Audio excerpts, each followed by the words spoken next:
सुप्रभात बच्चों। आज हम लोग कक्षा 10वीं क्षितिज भाग 2 के पद खंड का तीसरा पद राम लक्ष्मण परशुराम संवाद,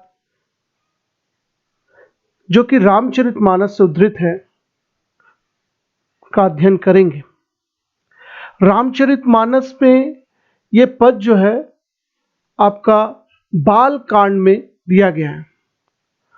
बाल कांड का प्रसंग हमें याद है कि किस तरह से श्री राम लक्ष्मण सीता स्वयंवर में मिथिलांचल गए थे और वहां पर स्वयंवर के क्रम में श्री राम ने शिव द्वारा प्रदत्त जनक राज को धनुष की प्रत्यंचा चढ़ाने के क्रम में उसकी डोर और वो धनुष जो है खंडित हो गया था। इसी खंडन के आवाज से परशुराम, जो कि शिव के परम भक्त माने जाते हैं, वो मिथिलांचल पहुंचे और खंडित धनुष को देखकर वो क्रोधित हो गए थे। क्रोध भरे स्वर में उन्होंने कहा था राम को कि जिसने भी यह धनुष तोड़ा है वो सामने आए। श्री राम बड़े ही विनम्रता से कहते हैं कि हे प्रभु, ये धनुष को तोड़ने वाला आपका कोई सेवक होगा। इस पर परशुराम कहते हैं कि ये कैसी बात कर रहे हो? सेवक का काम तो सेवा करना होता है, धनुष तोड़ने का काम तो ये शत्रुता भरा है। इस बात पर वो और रोष से बोलते हैं कि देखिए, जिसने भी धनुष तोड़ा है वो सहस्त्रबाहु के समान मेरा शत्रु है। तो लखन, जो अब तक मौन खड़े थे, वो मुस्कुराते हुए कहते हैं, हे प्रभु, हमने तो बचपन में बहुत धनुया तोड़ी है, अब कभी भी रोष करने नहीं आए। लक्ष्मण की इस प्रकार की वाणी को सुनकर परशुराम, जो कि स्वभाव से बहुत क्रोधित थे, उनका क्रोध और बढ़ गया। वो कहते हैं, अरे बालक, तू ये पता नहीं कि ये कोई सामान्य धनुष नहीं बल्कि शिव धनुष है। तुमने इसे सामान्य धनुष समझ रखा है। ये पहले पद में था। दूसरे पद में था कि वो कहते हैं, लक्ष्मण मुस्कुराते हुए बोलते हैं, बड़े मधुर स्वर में बोलते हैं, हे प्रभु, हम लोग क्या जाने, ये तो धनुष जो है पुराना था और इससे टूट जाने से, इस पुराने धनुष के टूट जाने से आपको क्या क्षति, क्या हानि है? राम ने इसे छुआ मात्र था, ये टूट गया। अब आप व्यर्थ में इतना जो है रोष कर रहे हैं। तो उस पर परशुराम का क्रोध जो है, एक बालक के द्वारा इस प्रकार से तर्क करना परशुराम को नागवार होता है। वो उनका रोष और बढ़ जाता है और रोष में आकर कहते हैं कि अरे बालक, तुमको पता नहीं, मैं क्षत्रिय कुलद्रोही हूं, मैंने सहस्त्रबाहु की भुजाओं को भी खंडित कर दिया। तुम्हें मेरे रोष के बारे में पता नहीं है, तुम काल के मुंह में खड़े हो, इसलिए अपने आप को संभालो। तुम नहीं जानते हो कि मेरे भय की वजह से माता पिता अपने शिशु को जो है बहुत सावधानी पूर्वक पालते पोसते हैं, क्योंकि मेरे फरसे के भय से शिशु जो गर्भ में पल रहा है वो भी उसके भी प्राण जो है छूट जाते हैं। ये दूसरा पद में था। तीसरा पद में लक्ष्मण उनका जवाब देते हुए कहते हैं कि तीसरा पद में क्या है, देखते हैं कि विहसी लखन बोले मृदबानी, अहो मुनिष महाभट मानी, पुनि पुनि मोहि दिखाव कुठारो, चहत उड़ाव न फूक पहारो, यहाँ कुम्हड़ बतिया को नाही, जे तर जन देख मर जाही, देख कुठार सरासन बाना, मैं कुछ कहा का सहित अभिमाना, भृगुसुत समझ जनेव बुलो की, जो कुछ कहो सहो रिस रोकी, सुर महिसुर हरिजन और गाई, हमरे कुल इन पर न सुराई, बधे पाप अपकीर्ति हारे, मारत हूँ पाप पर यो तुम्हारे, कोटि पुलिस सब वचन तुम्हारा, व्यर्थ धरऊ धनु भान कुठारा। ये पूरा का पूरा चौपाई पद में था बच्चों।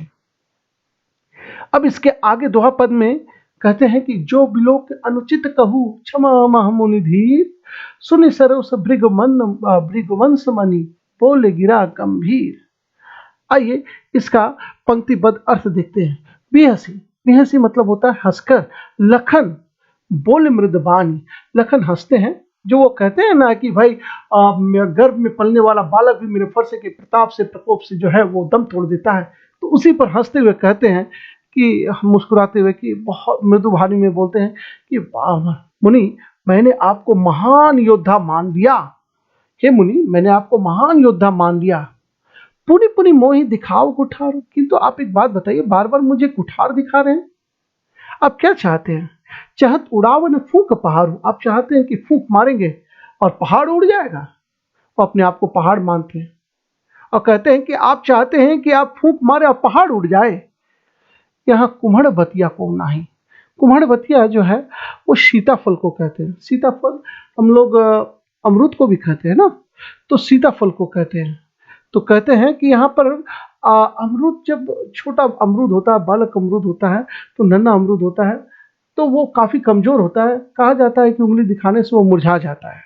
तो उसी प्रसंग को उठाते हुए कहते हैं यहाँ कुम्हड़ बतिया को नहीं, यानी कि वो सीता अमरूद की तरह कोई यहाँ पर कमजोर फल नहीं है जो आपकी तर्जनी देखकर ही मर जाएगा, यानी कि आपकी उंगली देखकर ही मर जाएगा। देख इस कुठार सरासन बानो। मैं तो आपके पास कुठार देखा, सरासन यानी कि धनु देखा, बाण देखा, इसलिए मैं कुछ कहा सहित अभिमाना। मैंने आपको अभिमान पूर्वक कुछ कह दिया, किंतु मैंने जैसे ही भृगुसुत समझ जनेऊ बिलोकी, मैंने जो देखा, बिलोकी मतलब होता है देखना, जनेऊ, ब्राह्मण जो है वो जनेऊ धारण करते हैं, ये ब्राह्मणत्व का पहचान है। 16 संस्कार में एक संस्कार आपका उपनयन संस्कार होता है जिसमें जनेऊ धारण किया जाता है। तो परशुराम तो आपका कर्म से जो है क्षत्रिय दिखते हैं, किंतु वो थे जात से तो ब्राह्मण ही। तो वो जब ब्राह्मण थे तो उन्होंने जनेऊ धारण किया था। तो इस जनेऊ पर लक्ष्मण की जब नजर पड़ती है तो बोलते हैं, हे भृगुसुत, हे ब्राह्मण के पुत्र, मैंने आपके जो जनेऊ है उसको देखा, तो इसलिए मैंने आपके अपने रोष को मतलब कि अपने क्रोध को रोक लिया। जो कुछ कहो सहो रिस रोकी, जो भी कुछ कहा उसमें अपने रोष को मैंने रोकने का प्रयास किया। आपको पता होना चाहिए कि सुर, महिषुर, हरिजन और गाय, शुर मतलब देवता, महिषुर मतलब राक्षस, हरिजन अर्थात हरि के भक्त, और गाय अर्थात गौ माता, हमारे कुल में इन पर कभी भी शस्त्र उठाना जो है वो सही नहीं माना जाता, वो वीरता नहीं माना। सुराई माने वीरता होता है। तो हमारे कुल में सूर, महिषुर, हरिजन और गाय अर्थात देवता, राक्षस और हरिभक्त और गाय, इन चारों पर जो है शस्त्र उठाना, अस्त्र उठाना वर्जित है, क्योंकि इन पर अस्त्र शस्त्र उठाना हम वीरता नहीं मानते। क्यों? क्योंकि बंधे पाप, अगर हम इनका वध कर देते हैं तो हमें पाप लगता है। ब्राह्मण के वध से हमें पाप लगता है, क्षत्रिय आपका राक्षस के वध से भी हमें पाप लगता है, हरिजन हरि के भक्त से भी हमें मर्दन से उसको मृत्यु दंड देने से हमें पाप लगता है, मारने से पाप लगता है, और गाय के भी हत्या से हमें पाप लगेगा। और अगर हम इनसे हार जाते हैं तो अपकीर्ति हारे, अगर हम इनसे हार जाएंगे तो हमारी अपकीर्ति होगी। मारता हूं पाप पर यो तुम्हारे, इसलिए हे प्रभु भले ही आप मुझे मारिए किंतु मैं आपके पैर पकड़ता हूं। कोटि कुलिस सम वचन तुम्हारा, कोटि मतलब होता करोड़ों, कुलिस मतलब कठोर, वज्र के समान कठोर, इतने कठोर, इतने कड़वे आपके वचन हैं। सम मतलब समान, वचन अपने आप की बातें इतनी कठोर, इतनी कड़वी है। व्यर्थ धरो धनु बाण कुठारा, आपने तो व्यर्थ में ही प्रभु धनुष बाण कुठार को संभाल रखा है, आप इसे उठा रखे, आप तो केवल कड़वे वचन बोलिए, इंसान तो ऐसे ही जो है वो मर जाएगा। ये चौपाई पद में था बच्चों। अब हम लोग दोहा पद का देख लेते हैं। इसी के अंत में इन्होंने राम लक्ष्मण परशुराम संवाद को चौपाई दोहा पद में लिखा गया है। तो चौपाई के बाद दोहा होता है। दोहा का मतलब जो है पद के समापन, वो दोहा से करते हैं। तो देखते हैं दोहा पद में। जो बिलो की अनुचित कहूँ क्षमहु महामुनि धीर, सुनी सरोस भृगुवंश बनी बोले गिरा गंभीर। जो बिलो की यानी कि जो भी देखकर मैंने अनुचित कह दिया, जो भी मैंने आपको देखकर जो अनुचित कह दिया, क्षमहु महामुनि धीर, हे महामुनि इसके लिए मुझे आप क्षमा कर दीजिए। आप तो धीर है, आप तो धैर्यशाली है प्रभु। ये सारी बातें लक्ष्मण व्यंग पूर्वक कर रहे हैं, ये सारी बातें जो है लक्ष्मण व्यंग में कह रहे हैं। तो कहते हैं वो कि आप तो बहुत बड़े धैर्यवान हैं, धैर्यवीर है, आपको जो है मुझे क्षमा कर दीजिए जो मैंने आपको कुछ अनुचित कहा। सुनी, तो लक्ष्मण की इस व्यंगपूर्ण बातों को सुनकर जो सरोष, सरोष मतलब होता है क्रोध के साथ, सरोष मतलब क्या होता है? क्रोध के साथ, क्रोध के साथ परशुराम भृगुवंश मणि, भृगु यानी कि ब्राह्मण, वंश यानी कि कुल, मणि यानी कि मणि, यानी कि ब्राह्मण के कुल का मणि अर्थात कौन? परशुराम बोलते हैं, बहुत गंभीर होकर क्रोध में भरकर वो बोलते हैं। जो बोलते हैं वो चौथा पद में है। तो हम लोग एक बार और इसको देख लेते हैं कि बिहसु लखन, बिहसी लखन ने बोले मृदुबानी। लखन जो है मुस्कुराते हुए मृदुबानी में बोलते हैं कि हे महामुनि, आपको हमने महान योद्धा मान लिया, पुनि पुनि देख मोहि दिखाव कुठार। आप बार बार हमें कुठार मत दिखाइए। आपको क्या लगता है? चाहत उड़ावन फूक पहाड़ू, आपको लगता है कि आप फूक मारेंगे पहाड़ उड़ेगा? यहाँ कुम्हड़ बतिया कौन है? यहाँ कोई सीताफल जैसा कमजोर नहीं है जो आपकी ये तर्जनी देख मर जाए, जो आपकी तर्जनी अर्थात उंगली देखेगा और मर जाएगा। देखी कुठार सरास न बाना, मैंने तो ये कुठार देखा, आपका ये धनुष बाण देखा, मैं कुछ कहा सही तभी माना, इसलिए मैंने रोष पूर्वक कुछ कह दिया हो। भृगुसुत समझ जनेऊ बिलोक, हे प्रभु आप भृगुसुत है और आपने जनेऊ धारण किया हुआ है। जब मैंने देखा तो मैंने अपने रोष को अर्थात क्रोध को रोक लिया। जो कुछ कहूं रोष रोकी, किंतु हे प्रभु मैं एक बात बताता हूं कि हमारे धर्म में शूर, महिषुर, हरिजन और गाय, इन चारों पर, सुर, महिषुर, हरिजन और गाय अर्थात देवता पर, राक्षस पर, हरि भक्त पर और गायों पर अस्त्र शस्त्र उठाना जो है वो वर्जित है। अर्थात ये हमारा वीरता, सुराई अर्थात वीरता नहीं माना जाता। इन हमारे कुल पर, इन पर अस्त्र शस्त्र उठाना वीरता नहीं मानी जाती है। क्यों? क्योंकि बधे पाप, अगर हम इनका वध कर देते तो हमें पाप लगेगा, अब कीर्ति हारी, और अगर हम इनसे हार जाते तो हमारा अपयश होगा। मारता हूं पाप पर यो तुम्हारे, इसलिए है प्रभु आप भले ही मुझे मारिए किंतु मैं आपके पैर पड़ता हूं।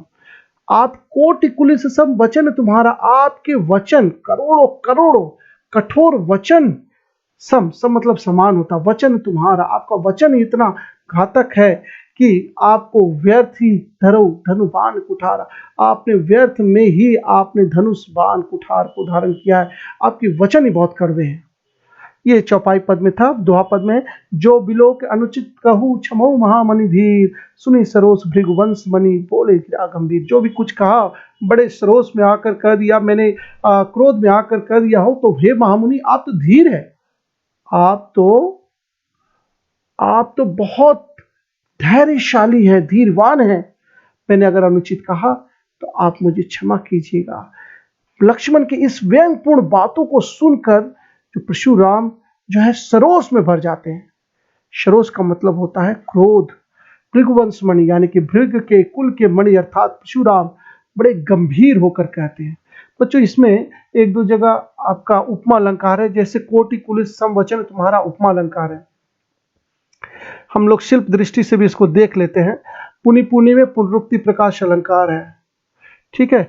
यहाँ कुमड़ बतिया को नाई जे तर्जनी देख मर जाही, सरासन बाना सहित अभिमाना। यहाँ पर तो और अलंकार मुझे नहीं दिखा, तो इस तरह से यहाँ पर कुछ जगह अलंकार दिखा है, वो मैं बता दिया। आपका ये अवधि भाषा में लिखा गया है और राम लक्ष्मण परशुराम संवाद से है, बाल कांड से है आपका, ठीक है। हम लोग चौथे पद में उसकी आगे व्याख्या करेंगे। आज के लिए इतना ही, धन्यवाद।